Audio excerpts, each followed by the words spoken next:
WhatsApp guys, welcome back once again. आज की कहानी जो हम आपके लिए लेकर आए हैं वो एक बीहड़ रेगिस्तान की है, जहाँ पर कुछ दोस्त छुट्टियां मनाने के लिए जाते हैं, लेकिन अचानक उनके साथ कुछ ऐसी घटनाएं घटने लगती है कि देखते ही देखते उनकी संख्या कम होने लगती है। तो एल और मैकी नाम के दो लोग जो कि बीहड़ों में फेंसिंग की रिपेयर करने का काम करते हैं, इस काम को चलते उन्हें काफी लोग जानते भी है।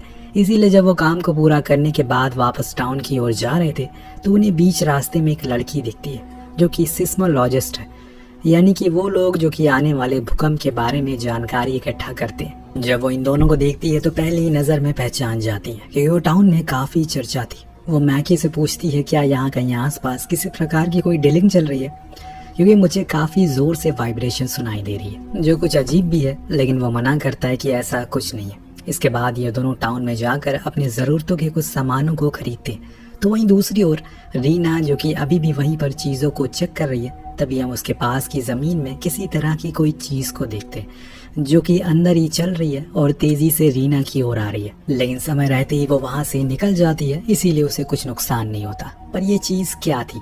क्या ये कोई अज्ञात चीज़ है या फिर कुछ और रहस्यमय छुपा है इसके पीछे? ये हमें कुछ ही देर में पता लग जाएगा। आराम करने के बाद अगले दिन ये दोनों दूसरे शहर की ओर निकल पड़ते हैं एक नए काम की तलाश में। पर बीच रास्ते में इन्हें इनका एक पुराना दोस्त दिखता है जो कि टावर पर चढ़ा हुआ था, जिसे देख इन्होंने अपनी कार रोकी और उसे नीचे आने को कहा। लेकिन वो कोई जवाब नहीं दे रहा है, इसीलिए मैकी टावर पर चढ़ता है। लेकिन ऊपर जाने पर उसे पता लगा कि उसकी तो मौत हो चुकी है। ये फौरन इसे डॉक्टर के पास लेकर जाते हैं, जिसने बताया कि इसकी मौत 5 दिन से पानी ना पीने की वजह से हुई। जो सुन दोनों ही बड़े शौक में थे कि ऐसा क्या था जिसके डर से वो इतने टाइम से टावर से नीचे ही नहीं उतरा। खैर, अभी उसे दफन कर देते हैं। इस दौरान हम एक बूढ़े फार्मर को देखते हैं जो अपनी फार्म में मजे से काम कर रहा था कि तभी उसके फार्म के नीचे भी कुछ हलचल होती है और अगले ही पल फार्मर को कोई चीज जमीन के नीचे घसीट लेती है। लेकिन इससे भी बुरा तब होता है जब ये दोनों दोस्त उसी फार्म के पास से गुजर रहे थे, जिस दौरान इन्होंने चारों ओर बस भेड़ बकरियों की कटी पटी लाशों को देखा, जिसे किसी ने बेरहमी से मारा हुआ था। जो देख इनके होश उड़ जाते हैं। ये फौरन फार्म के मालिक से मिलने गए, लेकिन वहाँ तो उनका सिर्फ कैप ही मिलता है, जिसे उठाने पर उसके नीचे उसी बूढ़े आदमी का सर था। जो देख इनके होश उड़ गए, इसीलिए दोनों फौरन ही वहाँ से भाग निकले। रास्ते में इन्हें 2 वर्कर ड्रिल करते हुए दिखाई देते हैं, तो इन्होंने उन्हें वार्न किया कि यहाँ से चले जाओ, क्योंकि यहाँ पर कोई साइको आदमी है जो कि लोगों को बड़ी बेरहमी से मार रहा है। पर उन दोनों वर्कर को ये दोनों पियक्कड़ लगते हैं क्योंकि इनके मुंह से शराब की स्मेल आ रही थी, इसीलिए ये उनकी बात को अनसुना करके अपने काम को कंटिन्यू करते हैं। लेकिन इतने में दोस्तों एक वर्कर की ड्रिल मशीन में जमीन में अटक जाती है, जिससे कि वहाँ खून बहने लगता है। शायद कोई तो है जो नीचे है, क्योंकि अगले ही पल वही चीज उसे और उसकी मशीन को जमीन के नीचे खींच लेती है। वही जो दूसरा वाला आदमी था जिसे ऊपर पत्थर गिरने से उसकी मौत हो जाती है। पर अभी भी तो ये शुरुआत है, क्योंकि आगे आने वाला है कुछ ऐसा जो शायद कि कभी किसी ने देखा नहीं होगा।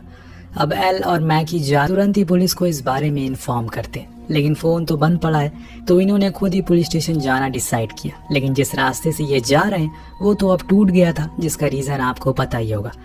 यहाँ अब मैकी कार से उतरकर आसपास देखने की कोशिश करता है। इतने में उसके पास ही पड़ा एक हेलमेट दिखाई देता है, जिसके अंदर उसी वर्कर का भेजा था। जो देख उसकी तो हवा टाइट हो गई, इसीलिए दोनों ही फौरन वापस लौट आए उसी स्टोर पर वहाँ के लोगों ने इन दोनों को बहुत ही अजीब तरीके से देख रहे थे। दरअसल इनकी कार के पीछे कोई अजीब सी चीज अटक गई है, जो क्या थी किसी को कोई आइडिया नहीं है। पर एल को लगता है कि ये कोई अजीब सा जानवर है जो बीहड़ में रहता है, लेकिन उसकी कार के आगे आने से मारा गया। एक रात हम एक बूढ़े कपल को भी देखते जो एक साथ अच्छा समय बिता रहे थे। तभी इनका जनरेटर बंद हो जाता है, तो वो बूढ़ा आदमी चेक करने जाता है, जहां उसे पता लगा कि उसका जनरेटर जमीन के नीचे धंस गया है, जिसे वो बाहर निकालने की पूरी कोशिश करने लगता है। तभी कोई चीज उसे अंदर निकल लेती है, या हम उस चीज की हल्की सी झलक भी देख पाते, लेकिन असल में वो क्या है ये हमें तो नहीं पता चल सका। पर अभी उस बूढ़ी लेडी की बारी थी, जो कि डर कर कार में छुप गई, पर उस क्रिएचर ने उसकी कार सहित उसे जमीन में खींच लिया। कुछ इस तरह से 2 और लोगों की जान चली गई, जिससे कि अब एल और मैकी काफ़ी परेशान हो गए, क्योंकि वो इस बारे में अब पुलिस को इन्फॉर्म करना चाहती हैं। पर कैसे, क्योंकि इनकी कार तो ख़राब है। तभी एल को एक आइडिया आता है। वो टाउन से 2 घोड़े लेता है और फिर शहर जाने का फैसला करता है। बीच रास्ते में उसी बूढ़ी कपल के घर रुकता है। वहाँ इन्हें कोई भी दिखाई नहीं देता, बस दिखती है तो डॉक्टर मेगन की कार, जो कि पूरी तरह से ज़मीन के नीचे धंसी हुई है। जो देख ये फौरन ही वहां से निकलते हैं क्योंकि अब हादसे बढ़ते जा रहे हैं, इन्हें जल्दी ही शहर पहुंचना होगा।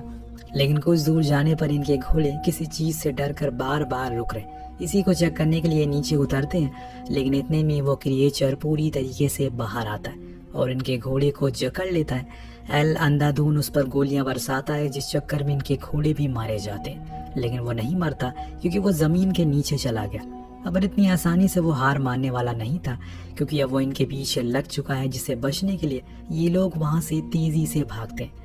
तो वहीं वो भी जमीन के नीचे पूरी गति से इनका पीछा कर रहा था, लेकिन आगे जाकर एक दीवार से टकराने से उसकी मौत हो जाती है, जिससे कि एल उस पर बहुत गालियां देता है। इतने में वहां पर रीना पहुंचती है, जो कि इस चीज को देखकर हैरान थी, क्योंकि ऐसा कुछ उसने पहली बार अपनी जिंदगी में देखा था।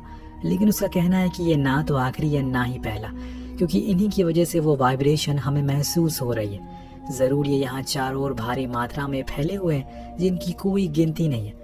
इतना कहते ही वो नोटिस करती है कि उसकी मशीन में तेजी से ग्राफ ऊपर नीचे हो रहा है, जिसका ये साफ मतलब है कोई और भी है जो उनके करीब आ रहा है। इसीलिए तीनों फौरन ही जाकर एक ऊंचे पत्थर पर चढ़ गए, जिसके ऊपर वो नहीं चढ़ सका क्योंकि इन सभी की एक कमजोरी है, ये ऊंचाई पर चढ़ नहीं सकते। लेकिन हाँ, ये जिद्दी बहुत होते हैं, क्योंकि अब इनके चारों ओर घूम रहे हैं। शायद एल का दोस्त जो टावर पर चढ़ा था और 5 दिन बिना पानी के ही मर गया, उसकी वजह भी यही होगी। इस कारण से वो नीचे उतर नहीं पाया। अब ये तीनों बुरी तरह से उसी पत्थर पर फंस चुके हैं, क्योंकि इनकी हल्की सी हलचल वो इन्हें खाने के लिए तैयार थे। दिन से दोपहर और दोपहर से रात हो गई। ये वहीं पर बैठे रहे, पर आखिर कब तक, इसीलिए रीना को एक आइडिया निकालती है। जब उसने देखा कि नीचे कुछ बैम्बू पड़े हुए हैं, तो उन्हीं की मदद से एक पत्थर से दूसरी पत्थर पर छलांग मारकर आगे बढ़ने की कोशिश की। उसे देख इन दोनों ने भी ऐसा किया और फाइनली ये अपनी कार तक पहुंच गए, जिसे स्टार्ट करके ये तेजी से वापस उसी स्टोर पर पहुंच जाते हैं जहां ये तीनों कुछ खाते पीते हैं, क्योंकि इन्होंने एक दिन से कुछ खाया नहीं था। इस दौरान रीना बताती है कि हमें ऊंचाई वाली जगहों पर जाना चाहिए, वहाँ ये चढ़ नहीं सकते हैं। अगर हम ऐसे सपाट जमीन पर चलते रहे तो एक एक करके मारे जाएंगे।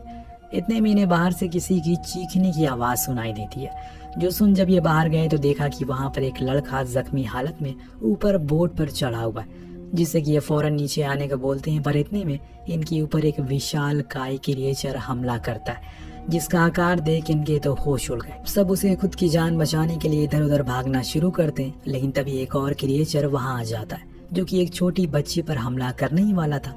इतने में एल उसे आकर उसकी जान बचा लेता है। इस चक्कर में रीना कटीले तारों के बीच फंस जाती है। यहाँ भी एल फौरन उसके पास पहुंचता है और खुद की पैंट उतारने को कहता है, वरना उसके पैरों को खींच लेगा।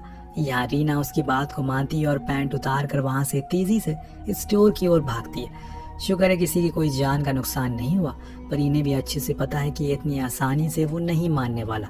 उसका पेट अभी भरा नहीं है और इन्हें कुछ तो करना होगा उसे हराने के लिए। यहाँ पर कुछ का कहना था कि उन्हें पहाड़ी एरिया की ओर जाना चाहिए, क्योंकि अभी के समय में वही सबसे सुरक्षित जगह है। और इसी बीच हम देख पाते हैं कि मन ही मन एल रीना को पसंद करने लगा, लेकिन अभी ये लोग किसी और मुसीबत में फंसे हुए हैं। इतने में ही स्टोर में रखी फ्रिज वाइब्रेट होने लगती है, जिसे बंद करने सभी भागते हैं। लेकिन इन्होंने देर कर दी, क्योंकि उसने सुन लिया और वो अब स्टोर के नीचे जमीन को फाड़ कर बाहर आता है।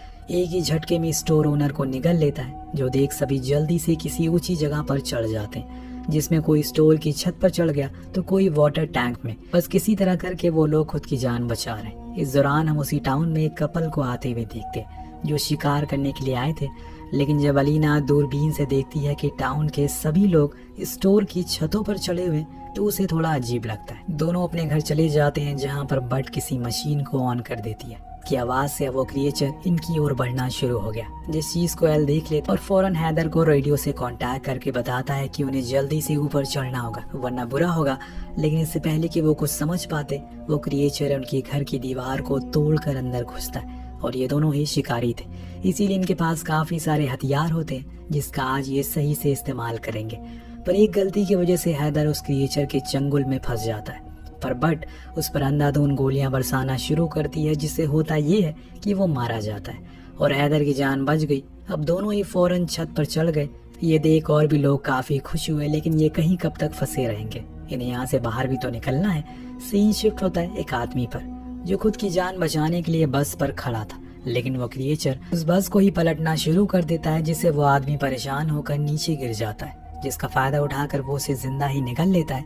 ये सिलसिला खत्म नहीं हुआ कि ये वो स्टोर की नींव को हिलाना शुरू करता है। इतने में एल की नजर दूर खड़े एक बुलडोजर पर पड़ती है, जो देख उसे एक आइडिया आता है। सबसे पहले तो एक मिनी ट्रक को दूसरी दिशा में चलाकर भेज देता है वो, ताकि वो क्रिएचर उसकी आवाज से उसी की ओर भागे, और खुद वो बुलडोजर के पास भागने लगता है। दरअसल उसका ये प्लान था कि वो सभी को उस बुलडोजर में बैठा लेगा, क्योंकि वजन ज्यादा है इसीलिए वो उसे खींच नहीं पाएगा।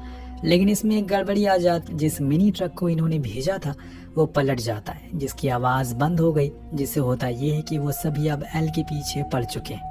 लेकिन उसने समझदारी दिखाई और एक ऐसी जगह पर खड़ा हो गया, और इससे होता ये है कि उसकी हलचल आना बंद हो जाती है। वहाँ रीना जानबूझकर वाटर टैंक की पाइप को तोड़ देती है, ताकि पानी के गिरने की आवाज को सुनकर वो उसकी ओर आ सके। उसका ये प्लान कामयाब भी होता है, जिससे वो सभी उधर चले गए। इधर एल ने सभी को बुलडोजर पर बैठा लिया और वहां से ले जाने लगा, और इसी बीच वो सभी उसे जमीन में खींचने की पूरी कोशिश कर रहे थे, लेकिन ऐसा हो नहीं पा रहा था क्योंकि उनका वजन कई गुना ज्यादा था। लेकिन ये आइडिया ज्यादा देर काम नहीं आता, क्योंकि कुछ ही देर जाने पर इनका बुलडोजर एक गड्ढे में फंस जाता है, जो उन्हीं क्रिएचर ने जानबूझकर किया था। लेकिन इस बीच इन्हें थोड़ी दूर पर एक चट्टान नजर आती है। ये लोग फौरन उसकी ओर भागने लगते हैं। हालांकि सब लोग चढ़ जाते हैं, पर अब ये लोग चारों ओर से घिर चुके हैं। तभी मैकी को एक और आइडिया आता है। वो एक बॉम्ब को दूर फेंकता है, जिसकी आवाज से वो क्रिएचर उसे खा जाता है। पर कुछ ही देर में एक जोरदार धमाका होता है, जिसमें उसके परखच्चे उड़ जाते हैं। इन्हें लगता है कि ऐसा करके वो आखिरी वाले को भी खत्म कर देंगे, पर यह पासा उल्टा पड़ जाता है, क्योंकि वो बम वापस इन्हीं के पास आकर गिरता है जहाँ पर सारे बम रखे थे, जिससे कि वहाँ पर एक जोरदार धमाका होता है। पर शुक्र है कि सभी की जान बच गई। लेकिन अब ये लोग वहाँ से दूसरी चट्टान के पास जाने लगे, लेकिन बीच में आखिरकार इनका सामना उससे हो ही जाता है। रीना को पता था कि अगर हल्का सा भी हलचल हुई तो सब के सब मारे जाएंगे, इसीलिए वो सभी को इशारा करके वहीं चुपचाप खड़े रहने को बोलती है। इस बीच एल के सामने ही आखिरी क्रिएचर था।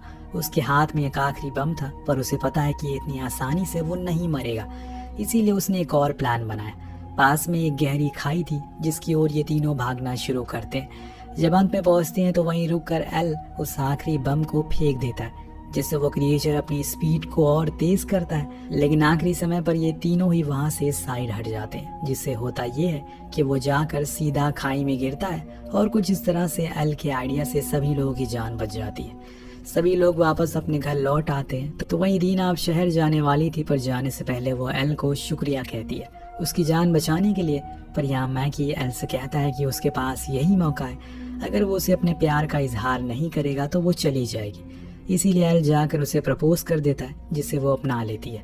पर आपको क्या लगता है कि ये कहानी यहीं खत्म हो जाएगी? जी नहीं, अभी इसका एक और पार्ट है जो इससे भी ज्यादा भयानक है, क्योंकि इतनी आसानी से वो सभी क्रिएचर खत्म नहीं होने वाले। और उस पार्ट के लिए हम एम करते हैं 3000 लाइक का और 200 कमेंट का। कमेंट जरूर करिएगा। मिलते हैं अगले वीडियो में। Thank you so much watching. Peace out.